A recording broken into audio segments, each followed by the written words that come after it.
Right, well, good morning, ladies and gentlemen.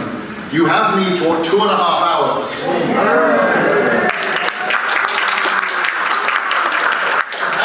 I have you for 2.5 hours. Is that because Falwell died? I'm going to give 2 talks together because they're very, very linked. I will be breaking at about sort of 10:15, 10:30 so we can have coffee. But the subject of my first talk is Lohengrin and the Revolution of 1848 to 49. And then my second talk, Lohengrin and Indivisible Unity, in fact emerges directly from the themes that I'm going to be dealing with today.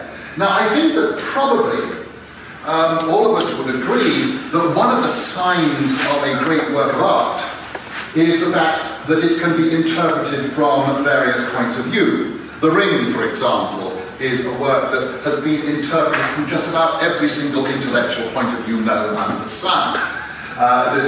Tristan and Isolde and Parsifal too have proved to be works that are extraordinarily porous, that they can be looked at from a large number of different points of view. Now, in terms of Wagner, very frequently the works before the Ring seem to have aroused a certain amount of suspicion, as if somehow these works are not quite as multi-layered and full of sort of conflicting meaning as the later mature works from the Ring are. In fact, very frequently I think you find, although very few writers will actually say Flying Dutchman, Tannhäuser and Lohengrin are weaker works than the Ring, although very few people will actually claim that they are lesser in scope. At the same time, when you read between the lines of certain critical accounts of the operas, you'll get this sense that somehow the works prior to the Ring are not of as significant quality and are not as complex as the works that composed the Ring and afterwards. In many cases, people seem to be a little bit suspicious of these earlier masterpieces of Wagner, as if he was writing more to cater to the tastes of the time than actually to expose to us his own tormented romantic soul. But very frequently, you will find people talk about, in fact, I noticed that even in some of our comments last night, these sort of subtextual meanings crept in, that in these works, Wagner, for example, was more concerned with theatrical effect than he was in later works, and as a result, we should perhaps not take them quite so seriously as we should the more mature works. Now, in actuality, I think that these works, certainly Dutchman, Tannhäuser and Lohengrin, all of these works can be subject to a widely various number of interpretations as well. And in fact, Lohengrin is a very, very good example of this. It is surprising the wide range of opinions that we have among critics and then among theatre directors as to what this work is actually about. Dietmar Holland, for example, one of the very distinguished Wagner scholars of the last several decades, Holland claims that Wagner actually saw Lohengrin as being, and I quote, a document of the oppositionist spirit prevailing in Germany during the so-called Vormärz period. Now, the Vormärz period was the period of 1815 to 1848. In other words, it was the 30 or so years prior to the outbreak of the 1848 revolutions. And Dietmar Holland sees, quite unambiguously, sees Lohengrin as essentially articulating the oppositionist spirit. In other words, those revolutionary forces that broke out in 1848 in an attempt to overthrow the established governments of Europe. But others will claim precisely the opposite. For example, another outstanding Wagnerian critic is Peter Vatnevsky. And he claims, and I quote, "The opera bears no trace of the political energies unleashed in Wagner during its creation." In other words, he sees absolutely nothing political in this opera at all. And quite predictably, We can see that there are a whole range of other critics who have different opinions ranging between Holland's and Nevsky's. You'll find there's a similar division in opinion as to what Lohengrin is about, and particularly about the political implications of the piece among theatre directors. For example, I'm going to be talking about productions tomorrow, but let me just sort of give us a brief preview here. Wagner, in his magnificent sort of revival of the opera in 1958, he claimed that in fact the opera has no political implications at all and is solely concerned with the predicament of Lohengrin, who stands as a symbol for the artist. However, you will find throughout the last 50 to 60 years a whole raft of stage directors who would completely disagree with this. For example, modern directors from Goetz Friedrich to Luca Ronconi to Peter Konvichny, all of them have seen Lohengrin as being an irredeemably political work. They have seen it actually as a political document at the time, and all of them, in fact, see a very different aspects to politics in their different productions. Now, what I'd like to do today, first, is to begin by talking a little bit about the Revolution of 1848 and the whole political sort of circumstances in Germany, and indeed a little bit more broadly in Europe, in the years or the decades running up to the composition of Lohengrin. First, to call the events that took place in Europe in 1848 a revolution is perhaps a little bit of a misnomer. On the whole, we tend to think of revolutions as being fairly focused, fairly intense, and in many cases quite successful operations. They tend to be focused upon a single city or upon a country. The French Revolution, the Russian Revolution, the American Revolution, all of them tend to be sort of focused among a sort of a cohesive and coherent community, and one element in that community rises up and in many cases overthrows the prevailing authorities. Now, this tends not to be the case with the revolutions of 1848. The revolutions of 1848 were really in many ways composed of a whole series of riots and public protests that occurred throughout Europe from early 1848 through to about the middle of 1849. These riots certainly caused very serious disruption.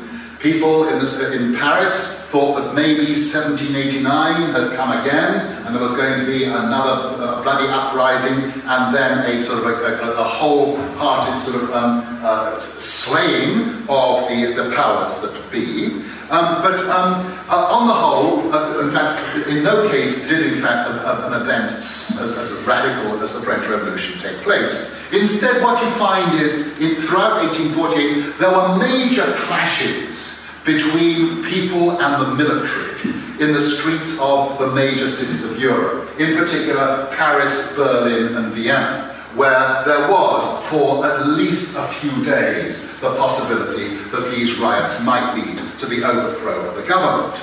But by mid-1849, actually by July of 1849, everything had simmered down. The status quo had been restored, and everybody thought that maybe this had been, these riots had been an exercise in futility. Well, have they been? Actually, probably not. Because one of the important things, I think, about 1848 is even though the revolutions, or really the riots and protests, did not achieve an immediate goal, in actuality, 1848 was a crucial year in Europe's advancement toward democracy and towards the establishment of a much fairer states. So ultimately it was, in many ways, I think, quite a positive event. Now, what were the 1848 revolutions about? Well, they arose in part from unresolved tensions that followed the Congress of Vienna in 1815. The Congress of Vienna, of course, was the great sort of meeting of the states in Vienna, where they tried to partition out Europe after the final defeat of Napoleon. And there must be a number of people in this room who have had a diplomatic career, and therefore they probably know more about this than I do, but God knows how anybody could have felt that the Congress of Vienna would have sort of really created any sort of cohesion in Europe at all. Now, what happened in particular, of course, is there was an attempt to try to bring some form of stability and political unity to the central part of Europe. And eventually, the German Confederation, a sort of a loosely bound collection of German states, was established, as indicated by this purple line here. Now, there were real problems with this German Confederation. For example, the two major powers within it were the Kingdom of Prussia and the Austrian Empire, but a significant part of the Kingdom of Prussia, and in fact maybe even the majority of the Austrian Empire, actually were outside the bounds of the German Confederation. And so any attempt to try to sort of create a sense of German unity was constantly sort of threatened by the fact that Vienna and Berlin had to pay as much attention to what was going on outside the limits of the Confederation as inside it. Then the next problem was that there was a tremendous amount of dissension within the German Confederation as well. Here we have got Germany itself, we don't have the bounds of the Confederation actually drawn on this map, but essentially what we can see here is there were two major powers, Prussia, that occupied what we still understand as Prussia, and indeed a considerable amount of Western Germany, and then Austria, which was the large Austrian Empire. In the middle, we have this mess of states here that was actually referred to as Third Germany. The only real large states we have here are Hanover and Bavaria, but we find that in many ways this is a sort of a patchwork of states that in fact reflects the political composition of Germany as it had been for hundreds of years prior to the Congress of Vienna, when it was sort of really just a patchwork of small states. But this was the best that the Congress of Vienna could do, and their basic purpose was, this is important to remember, is they wanted to restore order, which is why the period is called the period of the Restoration. And so their primary concern was to make sure that Napoleon never happened again. And so this was just sort of the compromise that they came to. The important thing is that the Restoration that followed the Congress of Vienna, it was primarily concerned with creating security. The one thing it did not want was a breaking out of one power-hungry maniac like Napoleon, or indeed, at the very, very back of their minds was they were trying also to prevent a recurrence of the French Revolution. Now, this actually led to a very quiescent society. The period of the formats from 1815 to 1848 was, in fact, on the whole, quite a sort of a dozy period in European history. I'm very glad I wasn't brought up in it, and Wagner would like not to have been brought up in it as well, I think. But it was really a very quiescent society. It was the period of the Biedermeier, in many ways perhaps most captured by these two very famous paintings from sort of the Biedermeier culture. This was the period of the small town. It was a period in which people were encouraged to cultivate domestic life and to live a sort of life in a rather sort of unadventurous, unambitious way.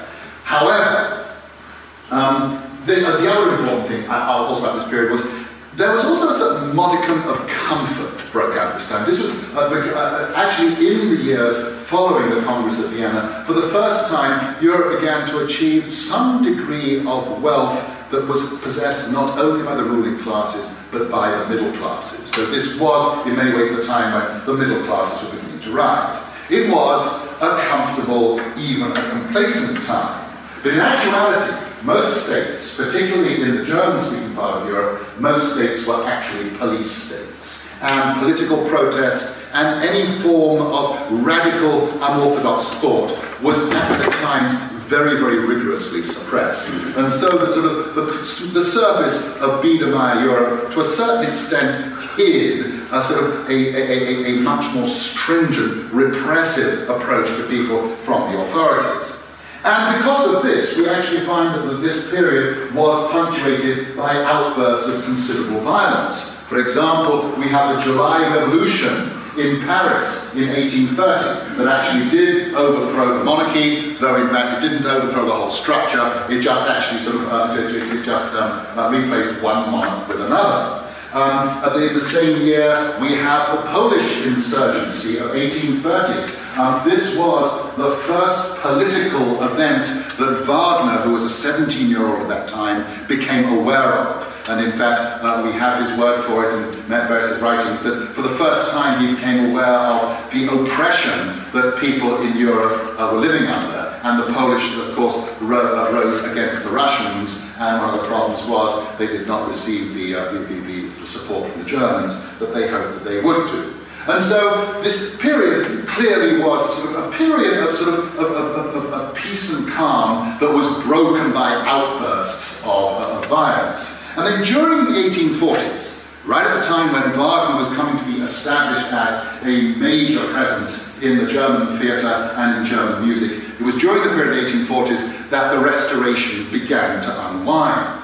Now, what were the causes of the revolution of 1848? Well, as you can imagine, they are multiple. I'm afraid I did not have time to consult all the gigantic tomes I found in my university library on the 1848 revolution, but I did manage to sort of do at least a quick survey, and there are actually a number of reasons for it. First, modernization.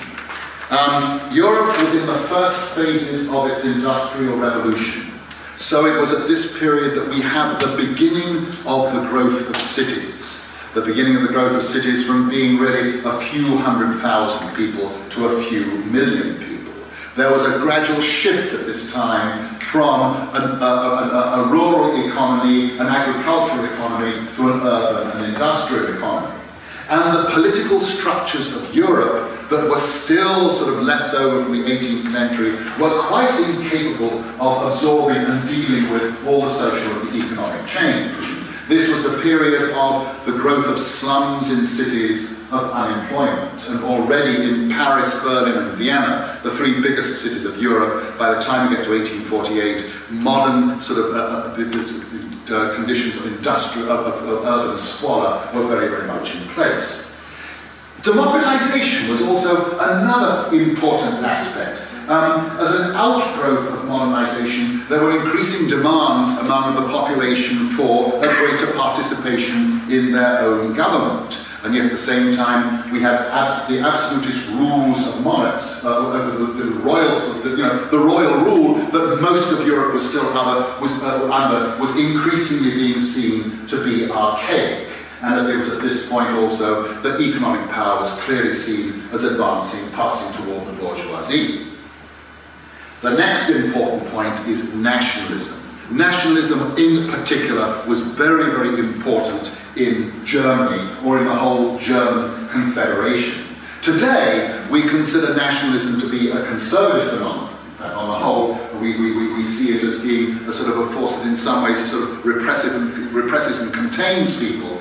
And I think one thing we have to realize, and this actually will help us understand a lot of the more difficult aspects of Lohengrin, that in fact nationalism at this period was seen as a liberating, even a liberal force. The nationalists in particular wanted to free Germany from the rule of the petty monarchs, of the absolutist monarchs. Therefore nationalism was really seen as being much more a spontaneous expression of the people. In Third Germany in particular, that is that sort of patchwork of states that was not Prussia or Austria, nationalism and the demand for a national unity was very strong, and people conceived that they would be freer and happier within it.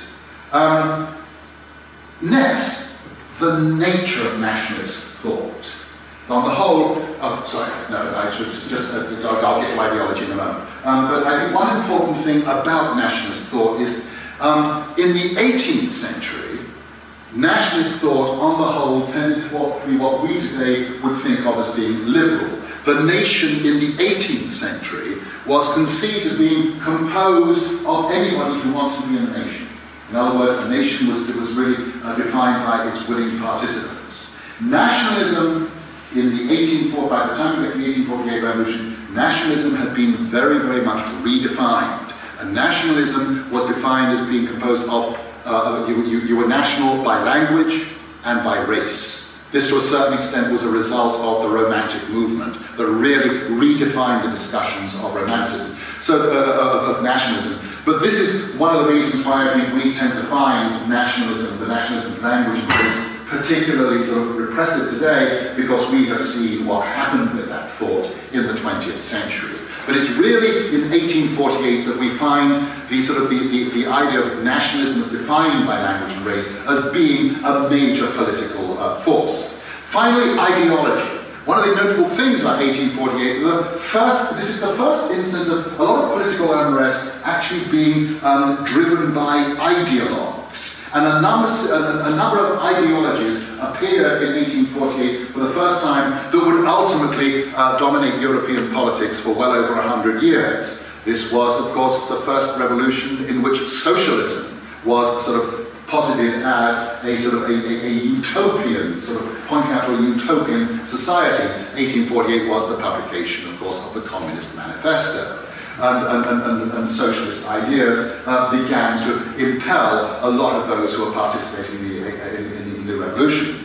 It was also at this time, though, that people became aware of nationalism. They became aware of liberalism. They became aware of democracy. They became aware of conservatism as being different ways of looking at society, different ways of organizing society. And in fact, we should recognize that conservatism had as much a force in the 1848 revolution as the other ideologies did.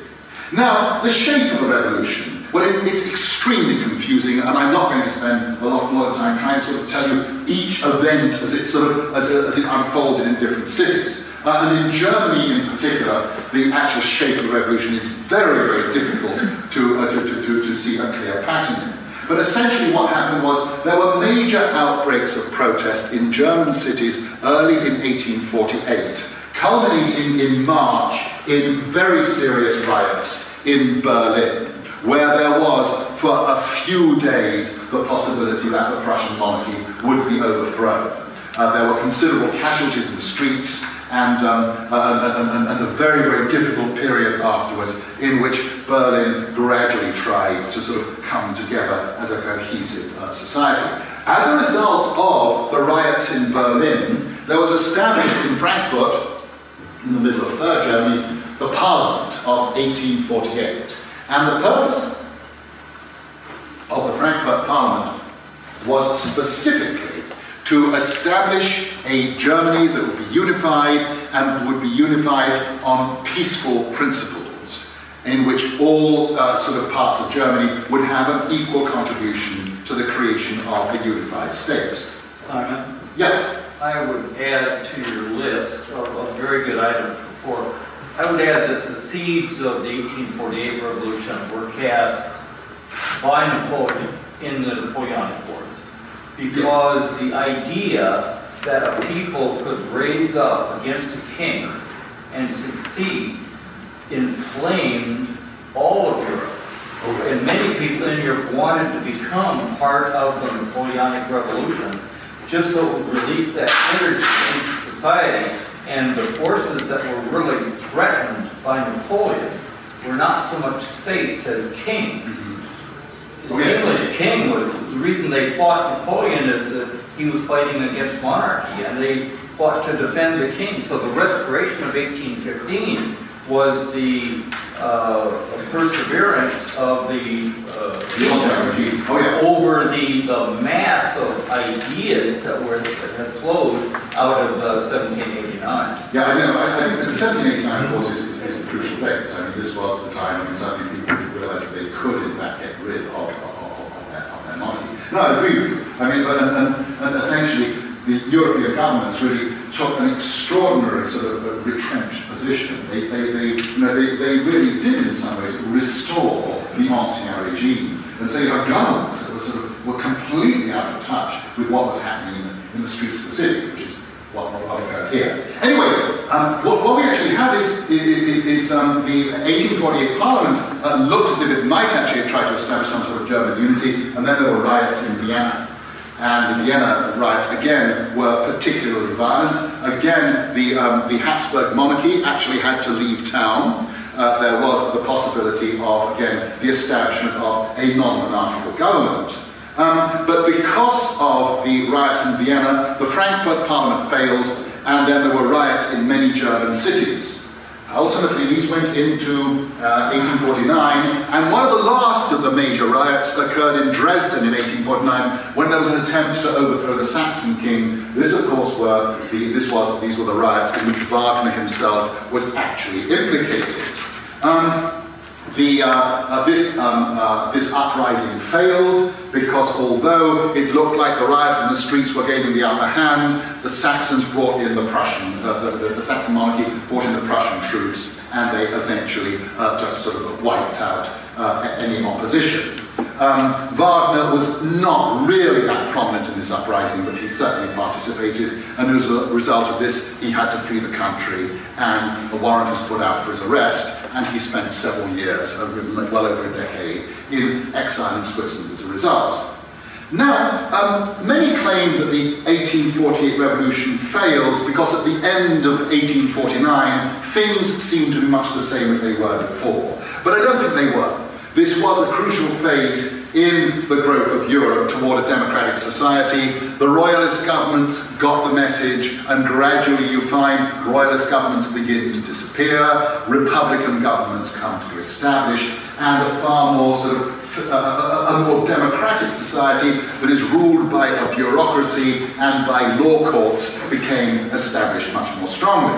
Not all the problems were solved. The failure, for example, to solve the problem of German nationalism resulted in the dreadful apocalyptic events of the 20th century.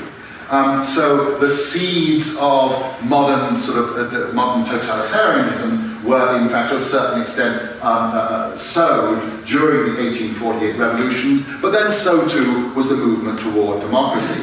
But this was actually really the first time that the people flexed their muscles on a large scale since the French Revolution.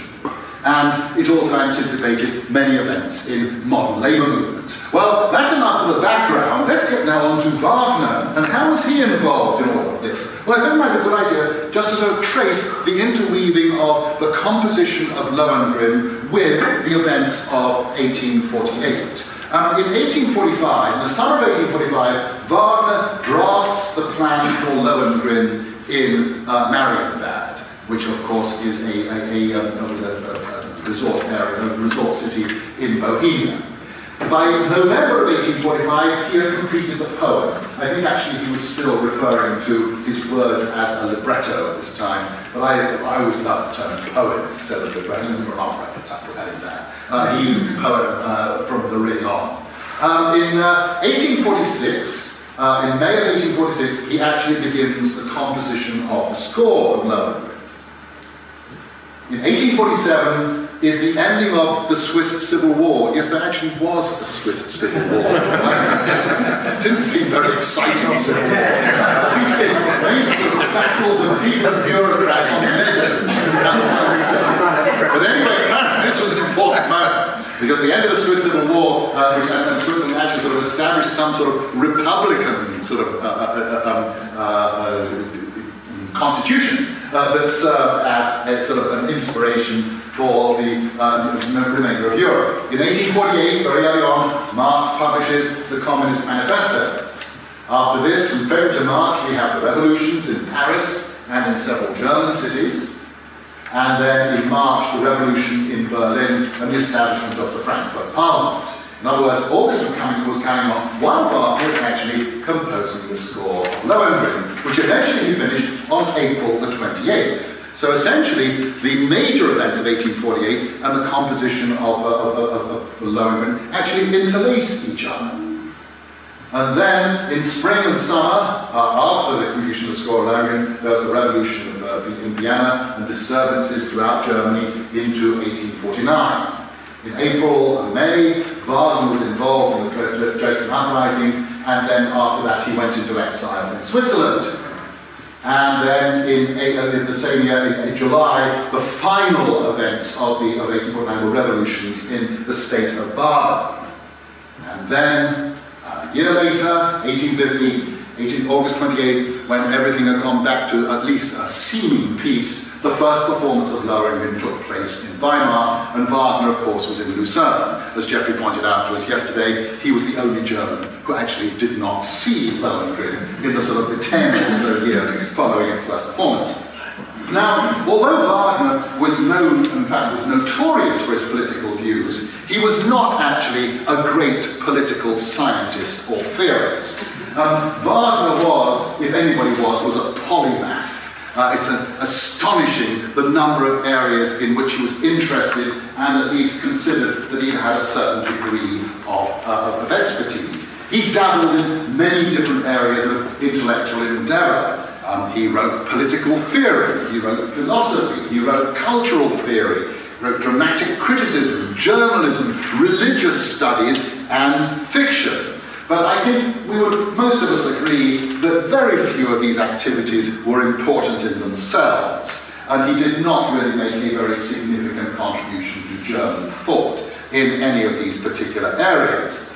Of course, Wagner's binding contribution has been in the field of music drama, and he himself recognized this. He, of course, recognized that the most significant contribution he was making was through these works. And everything that he did, everything that he wrote about, was really there primarily to provide ballast and support for his main mission in life, which was to become the greatest writer of music drama in the history of music and theatre. And in fact, a tremendous amount of his writing was really devoted to explaining to himself the importance of his work. So I think we should see the music dramas as being the peaks and everything else is the foothills. We do have to remember when people complain about the fact that Wagner should have spent more time writing music dramas and less time writing essays, is that all peaks have to have foothills. And in fact, this work that Wagner did do really supported his major work.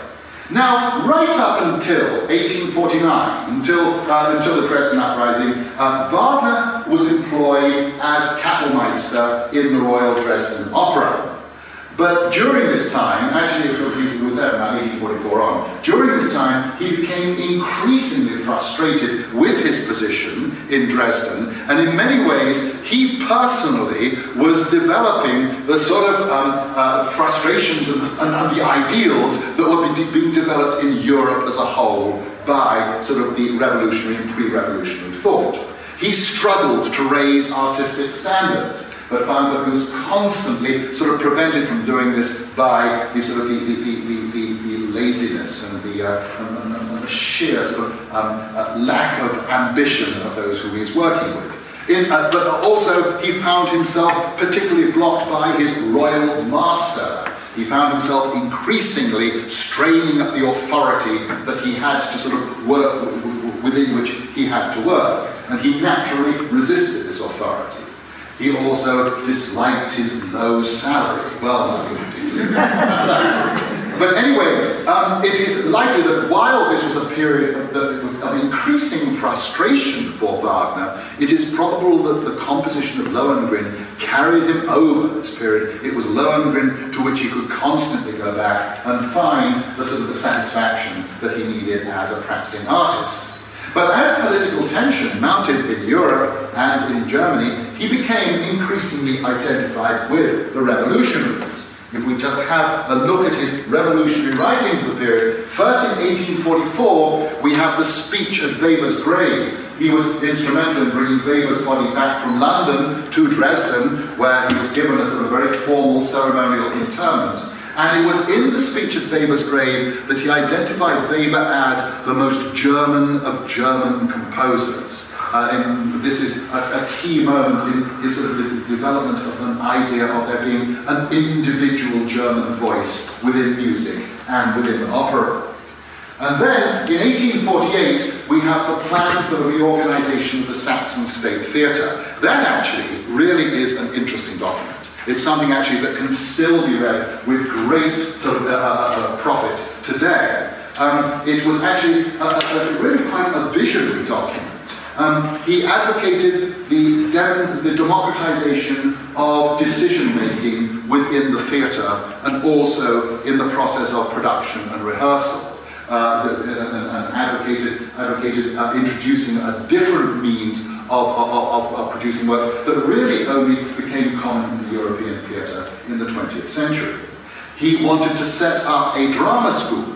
He wanted to expand the orchestra.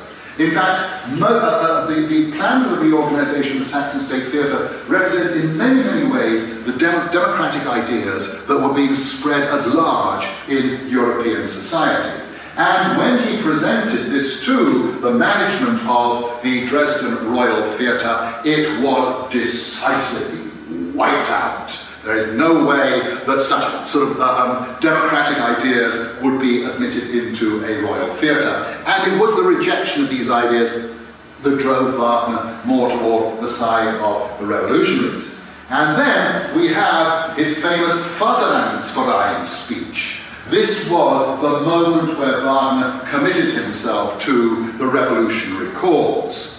He argued for the overthrow of the aristocracy and the setting up of a republic under the rule of the Saxon king. Now, a large number of scholars, including myself, have poured scorn upon Wagner for writing what seems to be such a time-serving document, as if he's trying to sort of please Bakunin and the revolutionaries over there, and at the same time trying to sort of draw the king onto his side. But in actuality, we've been wrong to do this, because what he actually is advocating in the Vaterlandsverein speech was basically the liberal point of view. In fact, liberals did not want to see a revolutionary overthrow of society, rather they wanted to see an evolutionary change in society, and the commonest way in which this was seen was get rid of the aristocrats, because they're the ones who have all the money, they're the ones who have the power, they're the ones in many ways who are really standing in the way of economic development, and at the same time have the king as a more of a constitutional authority, sort of making sure that society develops in the way that it should do.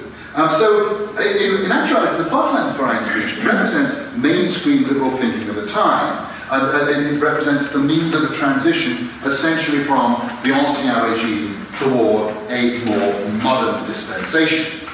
And then, in 1849, the Revolution. This was perhaps Wagner's most outstanding and revolutionary statement. I will destroy the existing order of things which divides united mankind into hostile peoples, into powerful and weak, privileged and outlawed, rich and poor, as it makes all men unhappy. I will destroy the order of things that makes millions into the slaves of few, and those few into slaves of their own power and wealth. Great European revolutionary rhetoric. That's a wonderful stuff. In fact, of course, we look at this and we can see that this was the basic impetus behind the ring. In particular, that last sort of phrase, those few into slaves of their own wealth and power. So by 1849, Wagner had really sort of had put in his lot with the revolutionaries. He also became very closely associated with the radicals, in particular Mikhail Bakunin, who was in Dresden during this period. Bakunin was a Russian anarchist. In fact, now he is seen as really sort of the father of modern anarchism. In Dresden, he was still young and an incendiary. I'm sorry I couldn't find a younger picture of Bakunin, so we have him here sort of a bit paunchy when he seemed to sort of probably sort of spent a few years rotting on his Russian estate. But anyway, Bakunin was a very strong influence on Wagner in the few months leading to the insurrection. He was actually arrested in Dresden and was eventually imprisoned in Russia. Later he escaped, came over to the United States for a time, but everywhere he went, everybody regarded him as a highly subversive individual. God knows what happened to the right in the United States today. I'm very confined a picture of this gentleman. August Röhrl, of course, was a very close associate of Wagner's, who was an instrumentalist. He played the orchestra of Dresden, and who's a fellow composer. And he was actively involved in conspiracies to bring about the 1849 insurrection in Dresden. Röhrl really was an active revolutionary. Of course, it was to Röhrl that Wagner wrote the major letters which he thought through the ring. So Wagner's own participation in this revolution was uncertain. He did participate, but when he wrote about in Mein Leben in the 1860s, he tried to fudge a lot of what he did because he didn't want Ludwig by that time his patron, to think that he in fact had been a revolutionary at the time. But certainly, if we are to believe him and other sources, he actually, the main thing he did was, he sat in the tower of the Kreuzkirche, that we can see here, and reported on the advance of Prussian troops into Dresden.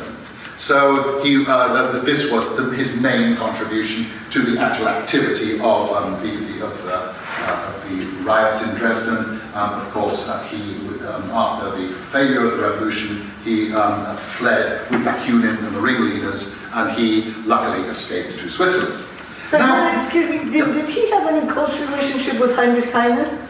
Didn't have a close relationship with Heinrich Heine. He knew his work. I'm actually going to be talking just in a few moments about his relationship with Junges Deutschland. I don't actually know whether he actually met Heine. Of course, he used a story of Heine for the Flying Dutchman. He met him in Paris. Met him in Paris, did he? Yeah. Yes, he did. Yeah, of course. But he wasn't close. Not in the way that one or two other people were. Now, the relationship of Lohengrin to the 1848 revolution is a difficult one. All composition on Lohengrin had really finished before Wagner actually became actively involved in the revolution, and therefore we cannot really expect to see Lohengrin as a work that directly reflects the events of the 1848 revolution. And furthermore, we have to take into consideration one very important element in Wagner's approach to writing. Wagner had an astonishing ability, an enviable ability as well, to completely disappear into his work. When life was really tough around him, he could sit down and he could just move into that work. For example, one of the happiest pieces of music he ever wrote, Act 1 of Die Meistersinger, was composed during what was possibly the most tormented period of his emotional and private life. And yet he could go into Die Meistersinger, and it's very, very difficult to see any mark of these private emotional sort of upsets on the actual writing of the first act of Die Meistersinger. And I think we could say with Lohengrin as well, that this was a time of considerable stress for Wagner, but this was a work, it's something he could retreat to, something he could find salvation in. In actuality, the powers of the imagination to transform the world in which we live could be taken as being one of the themes of Lohengrin itself.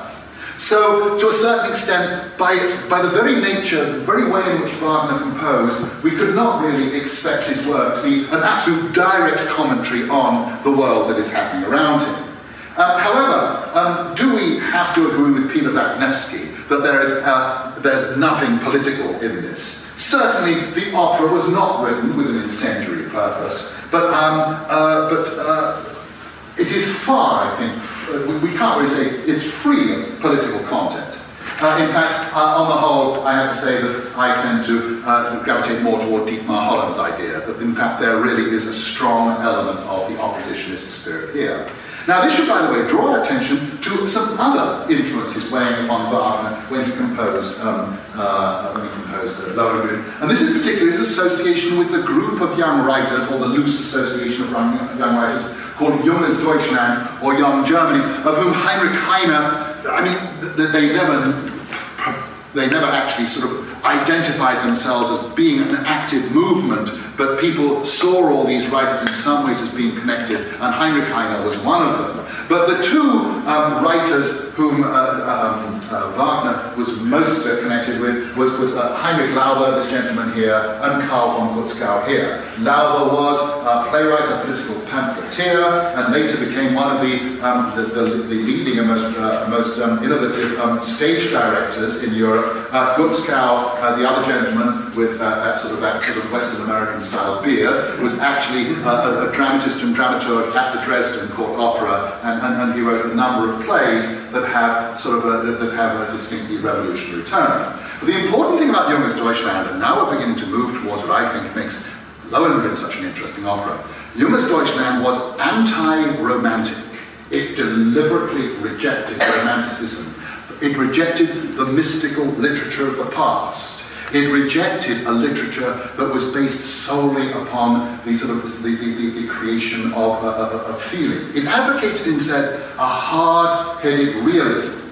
The writers of Junges Deutschland focused upon social conditions in the cities. In many ways, they started documenting the conditions that eventually led to the 1848 revolutions. Above all, the Junges Deutschland were very much champions of individual freedom and even more than that, sexual freedom. This was where they really became quite controversial. They advocated free love. And when you think that we are here at the beginnings of the Victorian period of European history, this was quite a revolutionary position to have. They also were identified with many of the most radical political strands in German society. Lauber was frequently under house arrest during the 1830s, and in fact did spend a few months in jail for his ideas. The Junges Deutschland have had some impact upon German literature, still occasionally read today. Wagner, and they had a strong influence on Wagner. Wagner and Lauber were actually quite good friends when they were very young. In fact, Lauber actually wanted to write libretti for Wagner and was really quite miffed when Wagner said, no, I'm going to write my libretti for myself. But certainly Lauber did have a strong influence on Wagner during particularly the apprenticeship period. Also, so Wagner was really familiar with, and in many ways sort of reflected several of the ideas of the Junges Deutschland writers of the 1830s and 40s. The other important thinker that he was reading at this time, who did have a major influence upon him, was Anselm Feuerbach, who we can see here, 1804 to 1872. We know Feuerbach mainly in connection with The Ring. He had a very strong influence on The Ring, but Wagner was actually reading Feuerbach while he was composing Lohengrin.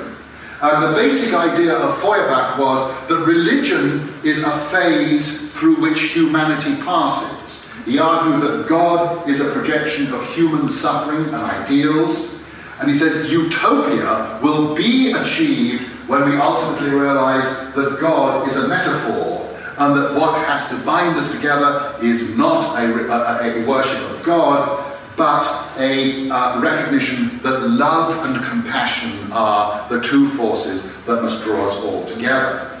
There were many left-wing implications to his philosophy, and actually he was a very inspiring thinker for the revolutionaries, though he himself tried to actually distance himself from the revolutionaries and said, disclaim responsibility for them. But Junges Deutschland and Feuerbach were strong influences on Wagner, and now I think we can move to Lohengrin itself. And the first thing that Lohengrin is concerned about, the first thing we hear once the prelude is finished, is a long disquisition on the nationalist problems that Germany is facing. Here we have the opening scene. This is page 49.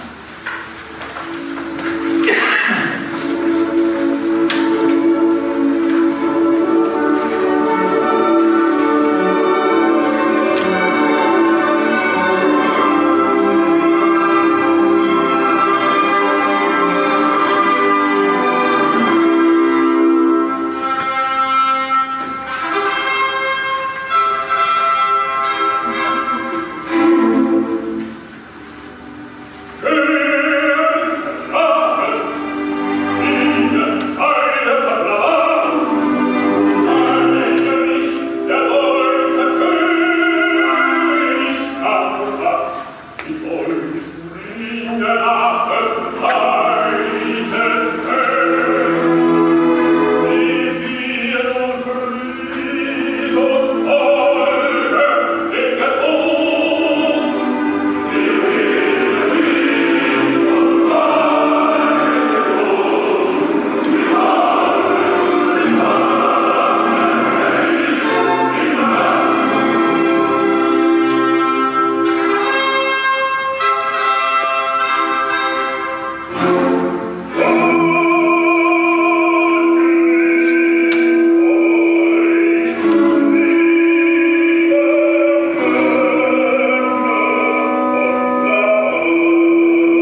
here is that this, of all Wagner's operas, is the one that has a very, very specific time in mind. And this is, it actually opens toward the end of the reign of Heinrich der Vögler, or Henry the Bird Catcher. He was actually called Henry the Bird Catcher because when it was announced to him that he was going to be Emperor of Germany, he was actually out catching birds. And he died of a heart attack while trying to snare birds as well. So he's known as Heinrich der Vögler. Anyway, Heinrich der Vögler was quite an important figure for the revolutionary sort of strains in German society, in particular in the 1840s.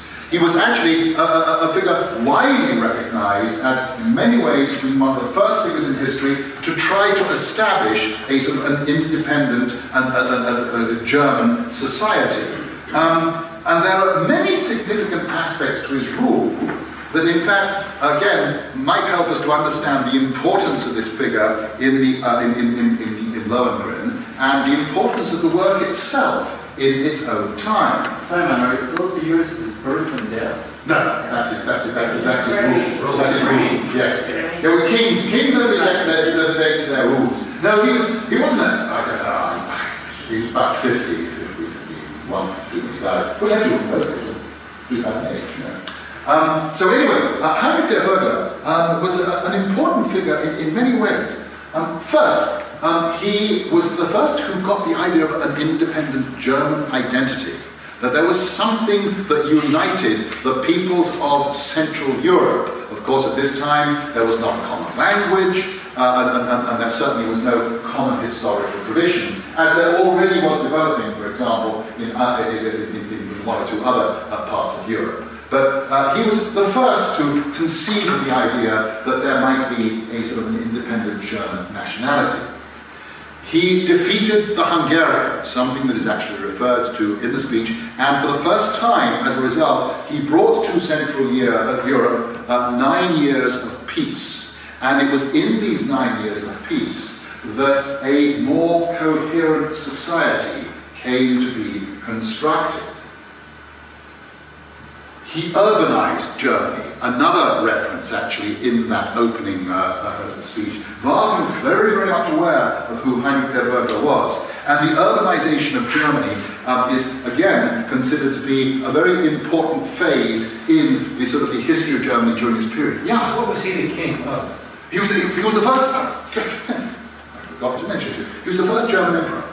So what it was you know, he had authority over a wide range of what was referred to as the Holy Roman Empire. Before, it had been Charlemagne had it. So in fact, power was shifting from essentially from France and the Franks to Germany. But again, at this point, the empire was composed of such a tremendously sort of various number of people. But the defeating of the Hungarians was the first time that actually brought to people living in that part of Europe some modicum of stability. And the building of the cities was important. This is the first Reich. Yes, it is the first Reich. It should be pointed out, I suppose, because it's very difficult for us to conceive of, but the Holy Roman Empire, even though it was this extremely vague and undefinable and had nothing of the nation state that we think of today, was viewed at the time as especially within the Christian world, as the last remnant or as the new manifestation of Rome. They were Rome. This was Rome. He was as far as they were concerned, he was the emperor of Rome. He was the Kaiser, which means Caesar, which means Julius Caesar. And the Hungarians were not Christians. Exactly. Yes. The other thing I think one should bear in mind here is that if you look at some of the historical documents of what is now known as the European Union, actually, they will actually refer back to Charlemagne and back to this period as a period when the first ideas of some sort of transnational unity came together.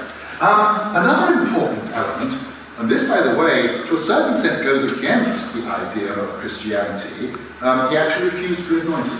He was not going to be a Fatten clergy or a Pope's king. And this actually was one of the ways in which he established considerable credibility among the various people that made building up the Holy Roman Empire, and he started that whole tradition of sort of conflict between the Holy Roman Empire and the papacy that gave rise to, if any of you know Pirandello's Henry IV. There's a play that deals with that. Of course, the Emperor Charles V. And indeed, the Holy Roman Empire had only, in fact, been officially abolished in 1815, or actually probably about 1805, when eventually Napoleon got rid of it. So to a certain extent, this was still almost an active memory. But the important thing is he was not the Pope's king. Another important thing is that he insisted on being primus inter pares. And this was again, he was a ruler who understood that effective rule can only come about if everybody feels they have a stake.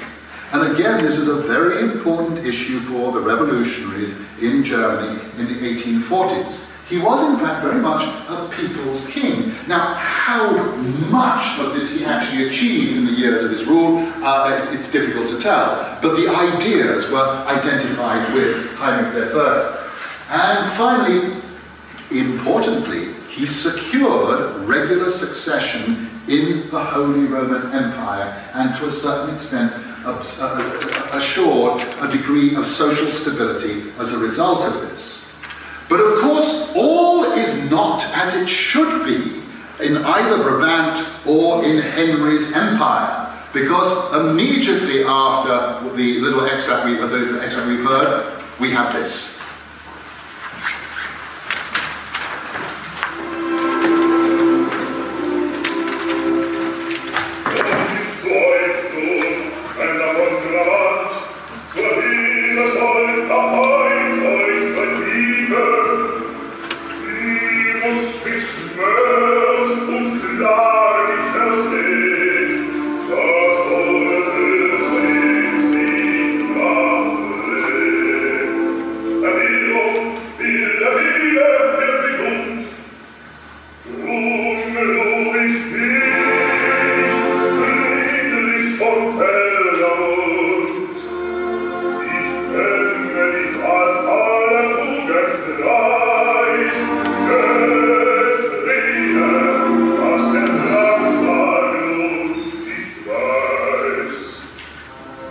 So there's discord not only at the international level, there is also discord within the empire itself, within the ranks of members of the empire. And in fact, internecine conflict between the various elements of the empire were tremendously strong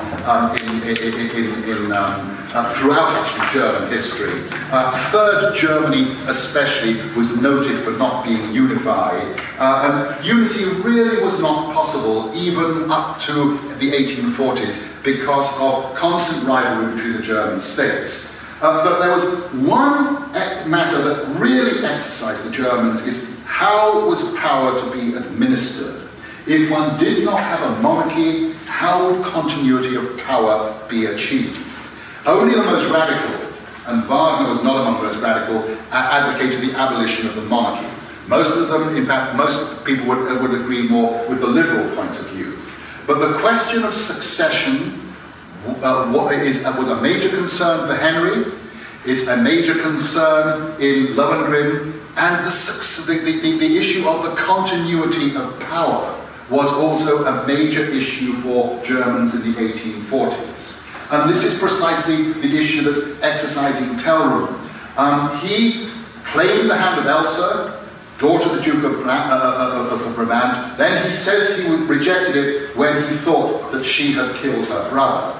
And in fact, of course, he was seduced by Ortrud, who wants to return the land of Brabant to the family of Radbod. For us, this is vague. This is distant. In 1840, this had a very resonant meaning, because what Wagner was doing in the great tradition of European historical drama from Shakespeare on was actually setting up resonances between the distant past and the present. Yeah, sorry, Ajit, and then we'll break. No, great. Let me second your point, and I see the whole beginning of Act 1 in a different light. Wagner really touched a deep German cultural feeling here, and it's the threat from the east. Yes. It's, I think this is the earliest recording of it, but of course it gets spun out in great detail in the Nibelung Divide. Oh, yeah. But this was the, this contained, I just wrote down a political statement of Germany's condition from 1840 to 1941. Mm-hmm. Hitler invaded France just to remove a threat in his back door. He was much more concerned with the threat from Russia, because from 1927 on, the threat from the left and Russia, and his invasion of Russia was much more representative of this threat of the threat from the east. And I think Wagner really touched something fundamental in German psychology here. It's a constant theme. I mean, we get it in Heinrich, we get it throughout. Either it comes from Russia or it comes from Turkey. I mean, well, even today, I was in Berlin about 3 weeks ago, and I was talking to friends, and they were all still very much concerned about all the Russians coming in from Moscow. This is, of course, a new form of invasion. There's this idea of economic invasion, and the Russians are perhaps, the Germans perhaps, are more attuned to this and more neurotic about it than perhaps other European peoples are. Though, you know, the Europeans are not the perfect sort of liberals we hope they would be.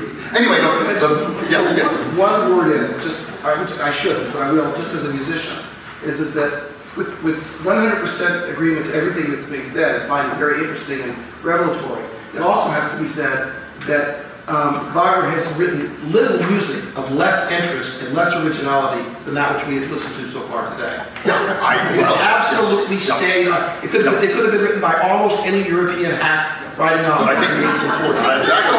So however important these ideas might have been to him, they didn't seem to inspire him to write great music. No, but the important thing is that they're there. And I mean, if we're going to understand Lohengrin... No, I'm not arguing that. You know, that's the whole point. If the music was good, you wouldn't remember. It's very easy to remember text. As a matter of fact, the music might not be that good, but I have to say that after that marvelous prelude, and then the curtain goes up, there is an astonishing sort of, it's like a deep breath, and you have this spectacular sort of array of soldiers, and you can understand the theatrical excitement of it. No, and that's absolutely true. Yes. Wagner very much understands the need. I mean, after all, if we listen, I mean, I love it, but if you listen to King Mark just after, without the context of having just heard the love duet, you say it seems so sparse and empty. But Wagner understands the need for contrast. Oh yes. So that's in a way that was special pleading on my part. Well, look, the